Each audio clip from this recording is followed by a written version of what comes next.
இது கதையானாலும் வெறும் கனவா போனாலும் ஒரு வரலாறுதான், வீரத்தாலாட்டுத்தான்.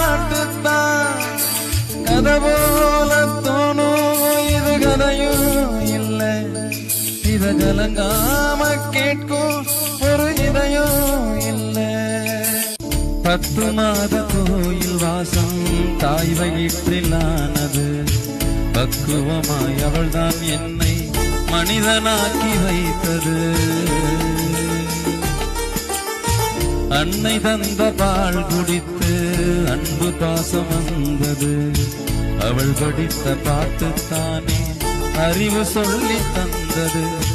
நான் போகும் பாதையெல்லாம் தாய் போட்டு வைத்தது. இணை சேரும் செல்வம் யாவும் அவள் பார்த்து விதைத்தது. 1000 வந்தது